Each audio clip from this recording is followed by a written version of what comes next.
convidar para fazer uso da palavra, mas antes registrar a presença do deputado Márcio Pacheco e justificar a ausência do deputado Paulo Ramos, que está presidindo uma outra audiência pública na Comissão de Trabalho.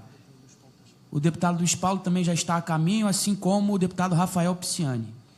Gostaria de convidar agora a professora Ana Costa, para que possa fazer uso da palavra. Tá bom. Doutor Roberto Moraes. Então, convidar para fazer uso da palavra, doutor Roberto Moraes, do IFE.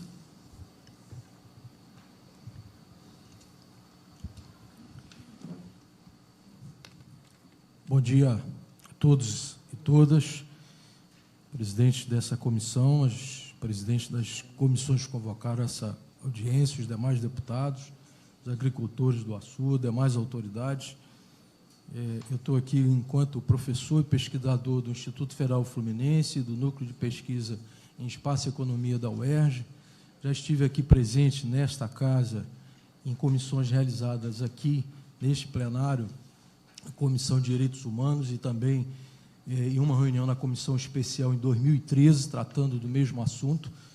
E, aproveitando que a dona Noêmia fala, eu quero registrar que os meus estudos, que se iniciaram desde o lançamento da Pedra Fundamental do Porto do Açu, estudos e pesquisas naquela comunidade, e depois avançaram para acompanhar todos os sistemas portuários no estado do Rio de Janeiro, durante uma pesquisa mais estruturada de doutorado junto à UERJ. Tive a oportunidade de ir à Europa e, durante um semestre, estar na Universidade de Barcelona e visitar os maiores portos da Europa e também da África, e identificar como é que se deu esse processo de evolução.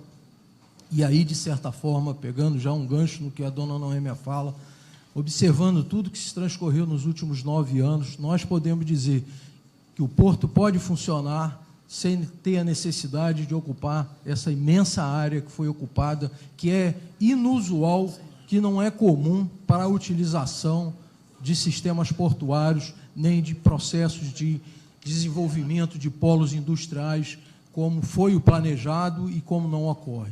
Com isso, a gente identifica que houve uma perda do objeto e da finalidade daquelas desapropriações, com um processo de estrangeirização daquelas terras, que não se sustentam para que o porto possa continuar a funcionar sem que essas terras precisem ficar de propriedade da empresa ou mesmo da Codim. E aí, com isso, eu vou ser, para não tomar tempo demais e tentar colocar para vocês um panorama rápido de como é que se dão os processos de evolução portuária no mundo, e especialmente no Brasil. Eu trouxe esse quadro para vocês, onde a gente pode ver as 5 gerações de portos no Brasil.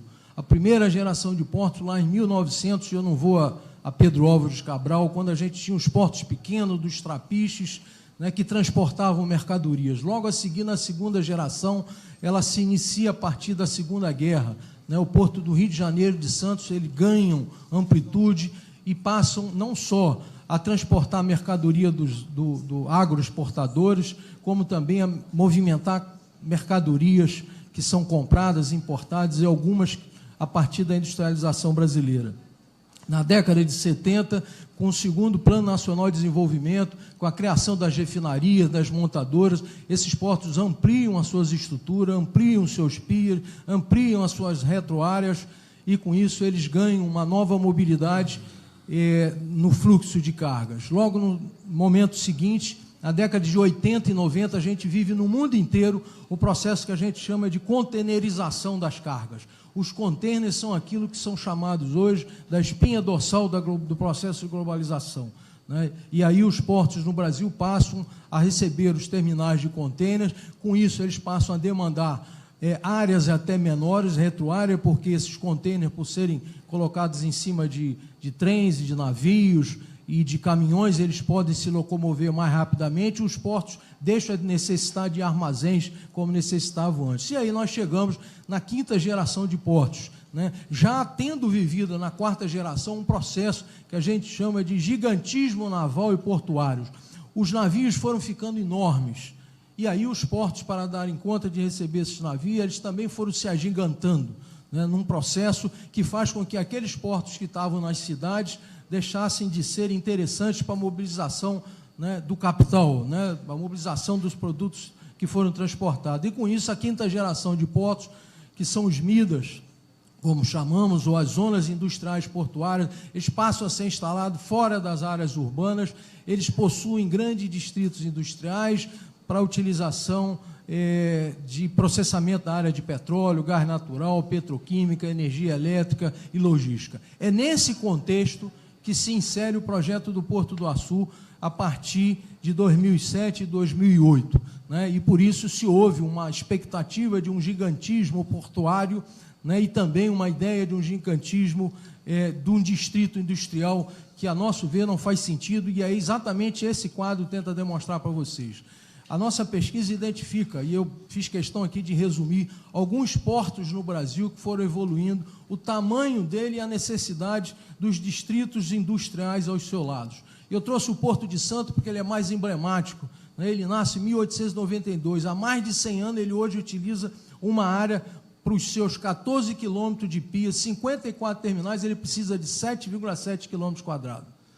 Junto a ele, e eu fui fazer uma visita nova, rever isso há 15 dias atrás, o Polo Industrial de Cubatão, o primeiro polo industrial do Brasil, ainda anterior a essa ideia do polo industrial estar junto ao porto, mas já estando junto ao porto, como é a cidade de Cubatão, né, todas as indústrias ali, um setor de petroquímica, de siderúrgicas ali instalado, não utiliza mais do que 30 quilômetros quadrados, depois de mais de 60 anos de instalação, e não há condição de utilizar mais. Aliás, a área de Cubatão e de Santos é muito apropriada para ser observada, porque é uma baixada, a Baixada Santista, que muito se assemelha em termos geológicos, em termos territoriais, no aspecto físico, com o que nós temos na Baixada Campista e que envolve o 5º Distrito.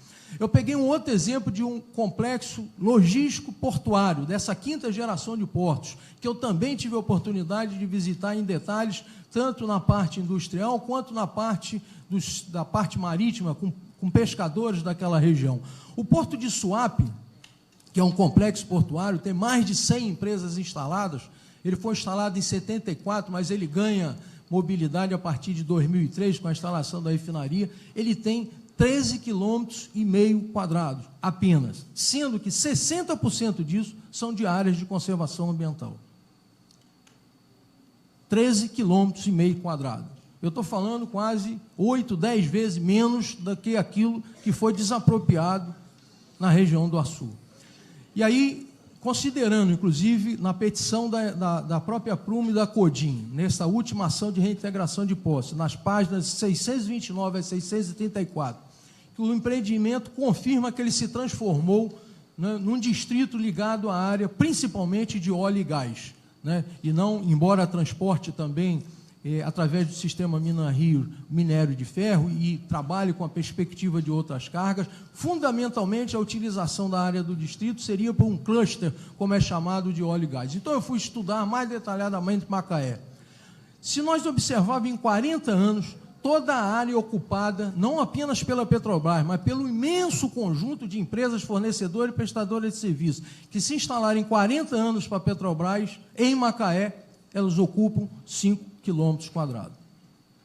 Se todos os distritos que estão projetados, industriais que estão projetados para lá, estão em fase de licenciamento ou início de licenciamento, forem ser utilizados adiante, seriam mais 10 quilômetros quadrados. Com isso eu estou dizendo que, se Macaé inteira se transportar no Açu, ainda assim as áreas da Prumo dariam conta para atender um cluster na área de petróleo e gás, sem haver necessidade do distrito industrial de São João da Barra, pelo menos no porte que ele está colocado.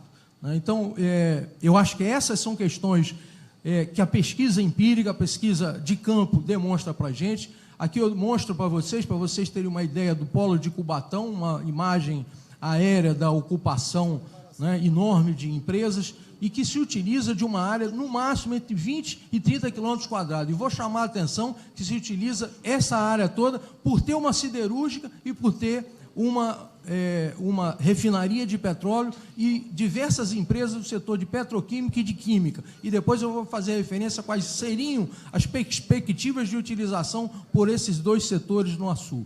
Essa outra imagem mostra parte do complexo logístico industrial de Suape, junto ao porto lá em Pernambuco.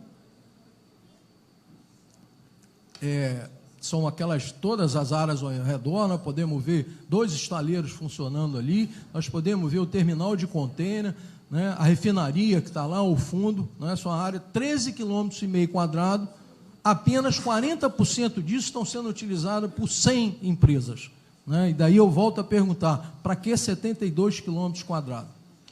Vamos mais longe, se nós compararmos com os distritos industriais do Rio de Janeiro, se nós somarmos todos os distritos industriais que estão instalados pela Codin no Rio de Janeiro, as áreas somadas deles equivalem a menos de 20% do que aquilo que foi reservado por Distrito Industrial de São João da Barra.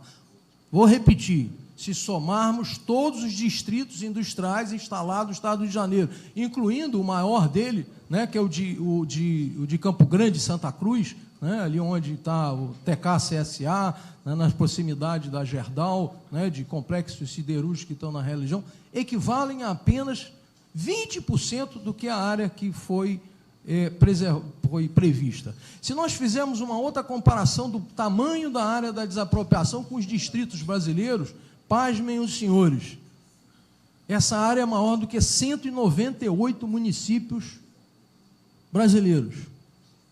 A área desapropriada do Distrito Industrial de São João da Barra é maior do que 198 cidades, individualmente, logicamente, né? Inclusive 5 no estado do Rio de Janeiro. O Distrito Industrial de São João da Barra seria maior que Búzios, maior que Iguaba, maior que Porto Real, maior que Mesquita, maior que Nilópolis, né? Além de 43 outros municípios na região sudeste, para não dizer que são municípios de regiões menos desenvolvidas em termos econômicos de regiões brasileiras. Bom, esse é a área prevista que está à esquerda, o mapa do distrito, tão distribuído na época, 9 anos atrás, de ocupação das áreas, com 2 siderúrgicas, 2 cimenteiras, 2 unidades de geração termoelétrica, né?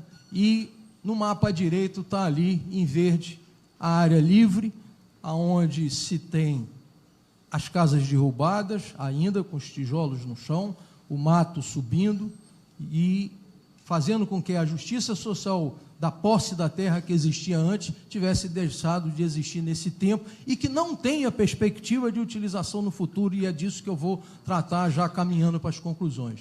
Se nós analisarmos tecnicamente esses empreendimentos da Prumo e da Codin, é possível afirmar que num cenário de pelo menos 2 décadas, não há viabilidade técnica e econômica que viabilize a instalação de uma refinaria ou um complexo petroquímico, que são 2 áreas extensivas em áreas. São 2 tipos de empreendimento que demandam muitas áreas. As refinarias ficam aí em torno de 5, 7 km². Os estudos da ANP, e eu no documento mais detalhado, um estudo da ANP sobre fluxos de derivados de petróleo no Brasil, indicam que nas próximas décadas, se o Brasil precisando de mais 2 refinarias, elas têm que ser instaladas no Centro-Oeste, ou no máximo no Oeste Mineiro, e no Nordeste. E no Rio de Janeiro, tendo em vista, inclusive, a instalação do Comperj, não há nenhuma perspectiva de 2 ou 3 décadas, né? E aí sem considerar que mais adiante, né, a energia de carbono deverá decrescer no mundo, inclusive no Brasil, não faz sentido imaginar, né, não faz sentido projetar que o cluster de óleo e gás que existe lá no Distrito Industrial do Açu possa vir a ser acompanhado desses empreendimentos que são extensivos em áreas. A segunda, considerando ainda as dinâmicas econômico-espaciais, daquilo que eu costumo chamar, na minha tese, de circuito espacial do petróleo e dos royalties no estado do Rio de Janeiro, não há perspectivas da base operacional de exploração de petróleo migrar toda de Macaé para o Açu. Elas devem dividir e se complementar em atividades. Todos os estudos sobre desenvolvimento econômico, sobre a cadeia produtiva do petróleo e gás, indica que a tendência é que Macaé e o Açu venham a dividir as suas atividades e se constituem em 2 bases operacionais. Então, nem aquela hipótese de que Macaé inteira for para o Açu, que não demandaria a área do Distrito Industrial de São João da Barra, isso tende a acontecer dentro dos estudos de prospecção sobre empreendimentos econômicos e seu rebatimento sobre o território. E aí há que se lembrar que só a Prumo, fora o Distrito Industrial de São João da Barra, já possui em torno de 20 km² de área que poderia dar conta de praticamente todas as propostas de investimento, incluindo as unidades de geração de termoelétrica, que não são extensivas em áreas.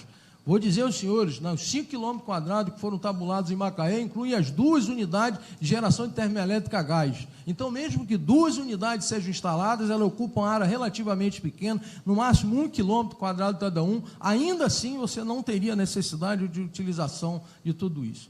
Também, num cenário maior que 2 décadas, não há possibilidade de retomada dos projetos de siderurgia, que foi o que originou esse gigantismo de uma área do distrito industrial. Por que não há? Porque era ele que puxava toda uma demanda de cadeia produtiva, de montadora, de setor metal mecânico, de polo cimenteiro, etc. Por que não há? Porque há uma sobra de capacidade instalada de produção de aço no mundo de aproximadamente 40%. Ou seja, as siderúrgicas no mundo têm capacidade de produzir 40% mais aço do que elas produzem hoje. E essa capacidade também se reflete no Brasil, a ponto de que a Cosipa em Cubatão acaba de ser fechada aproximadamente 6 meses atrás, porque ela não consegue concorrer numa disputa de preços com outras unidades industriais de produção de siderurgia. Então, não há perspectivas de que o projeto Antiga possa ser retomada mais adiante. E se não há perspectiva, não há também imediatamente como imaginar que o polo automotivo, metal mecânico, cimenteiro possa ser resgatado no futuro. Aliás, nem a Prumo, nem a Codin colocam isso nos seus documentos mais recentes enquanto perspectivas, e aí é bom que se diga.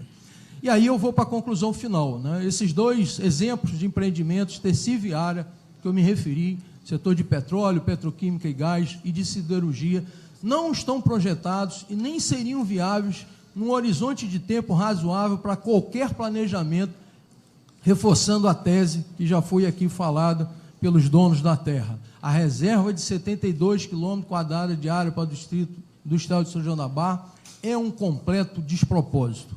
Esta é a principal conclusão que estudos com fundamentação técnica, científica, nos apontam, e ela, como eu já disse antes, é fruto desde o marco inicial da colocação do Porto do Açu, acompanhar todo esse tempo, contato com os produtores, contato com o setor produtivo, porque não foi exclusivamente com um e com o outro, acompanhar durante todo esse tempo, verificar o que acontece em outros sistemas logísticos portuários no Brasil e no mundo, para chegar a essas conclusões de que este decreto não se sustenta e ele tem uma completa perda de objeto e de finalidade.